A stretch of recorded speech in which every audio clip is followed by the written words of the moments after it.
வணக்கம். இன்னைக்கு நம்ம சேனல்ல பீர்க்கங்காயை வச்சு ஒரு சூப்பரான குழம்பு தான் பார்க்க போறோம். இந்த குழம்பு சூடான சாதத்துல பிசைஞ்சு சாப்பிட்டீங்கன்னா ரொம்ப சூப்பரா இருக்கும். இட்லி, தோசை, சப்பாத்தி இப்படி எல்லா டிஃபனுக்கும் ரொம்ப சூப்பரா இருக்கும். ஆனா எல்லாத்த விட ஒயிட் ரைஸ் கூட சாப்பிட்றதுக்கு ரொம்ப சூப்பரா இருக்கும். சரி வாங்க வீடியோல போய் இந்த சூப்பரான பீர்க்கங்காய் குழம்பு எப்படி பண்றதுன்னு பார்க்கலாம். வணக்கம் அண்ட் வெல்கம் டு யுகாஸ் உலகம் யூடியூப் சேனல். பேன்ல 3 டேபிள் ஸ்பூன் ஆயில் விட்டுக்கிறேன். ஆயில் சூடானதும் 1/2 டீஸ்பூன் ஜீரகம் சேர்த்துக்கிறேன். ஜீரகம் பொரிஞ்சதும் ஒரு மீடியம் சைஸ் வெங்காயத்தை சேர்த்துக்கிறேன். வெங்காயம் நல்லா கண்ணாடி பதம் ஆகிற அளவுக்கு வதங்கிடணும். இப்போ அது கூட 1/2 கொடமிளகாயும் 3 பச்சை மிளகாயும் கீறி சேர்த்துக்கிறேன். இதெல்லாம் நல்லா வதங்கிடணும்.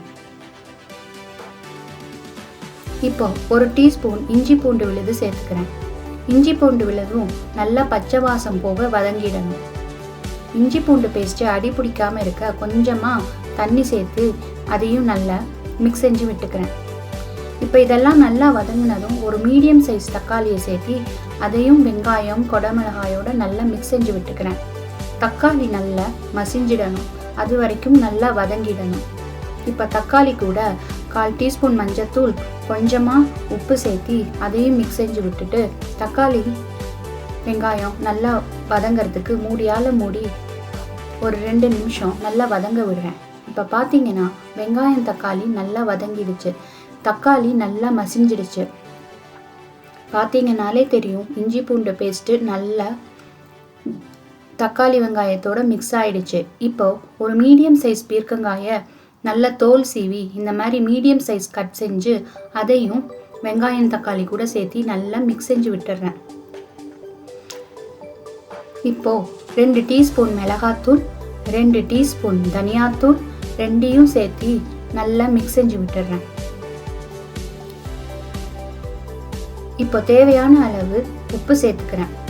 பீர்க்கங்காய் இந்த மசாலாவோட நல்லா வதங்கிடணும். அதனால் மசாலாவை நல்லா மிக்ஸ் செஞ்சு விட்டுட்டு இதை மூடியால் மூடி ஒரு 5 நிமிஷம் நல்லா வதங்க விட்டுருங்க. மசாலாவோட பீர்க்கங்காய் வதங்குற டைமில் மிக்ஸி ஜாரில் 1 டேபிள் ஸ்பூன் சோம்பு, கொஞ்சமாக கருவேப்பிலை, ஒரு மீடியம் சைஸ் பட்டை, 5 முந்திரி பருப்பு, இது ஆப்ஷனல் வேணும்னா சேர்த்துக்கலாம், 1/2 மூடி தேங்காய், இது எல்லாத்தையும் கொஞ்சமாக தண்ணி சேர்த்தி நல்ல கெட்டியாக சட்னி கரைக்கிற மாதிரி அரைச்சி எடுத்துக்கிறேன். இந்த மாதிரி நல்லா நைஸாக சட்னி கரைக்கிற மாதிரி கெட்டியாக அரைச்சி எடுத்துக்கணும். இப்போ பார்த்தீங்கன்னா பீர்க்கங்காய் நல்லா மசாலாவோட நல்லா வதங்கிடுச்சு. மசாலாவும் நல்லா பச்சை வாசம் போக நல்லா குக் ஆகிடுச்சு. இப்போ அரைச்சி வச்சிருக்கிற பேஸ்ட்டை நம்ம பீர்க்கங்காயில் சேர்த்திடணும்.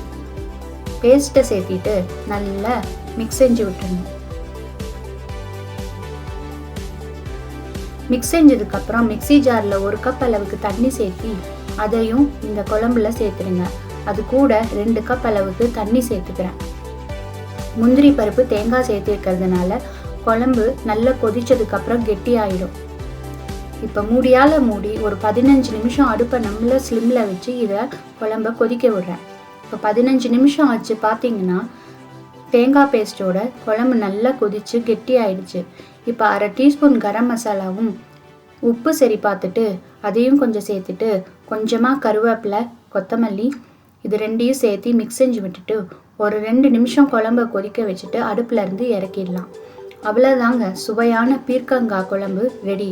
இந்த குழம்பு ரொம்ப டேஸ்டாக சூப்பராக இருக்கும். சூடான சாதத்தில் இந்த குழம்பை ஊற்றி பிசைஞ்சு சாப்பிட்டிங்கன்னா அவ்வளவு சுவையாக இருக்கும். இட்லி, தோசை, சப்பாத்தி இப்படி எல்லா டிஃபன் கூடவும் சூப்பராக இருக்கும்.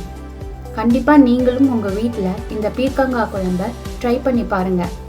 உங்கள் வீட்டில் எல்லோரும் விரும்பி சாப்பிடுவாங்க. நன்றி. இந்த வீடியோ உங்களுக்கு பிடிச்சிருந்தா லைக் பண்ணுங்கள், ஷேர் பண்ணுங்கள், கமெண்ட் பண்ணுங்கள். மறக்காமல் யுகாஸ் உலகம் யூடியூப் சேனலை சப்ஸ்கிரைப் பண்ணுங்கள். நன்றி, வணக்கம்.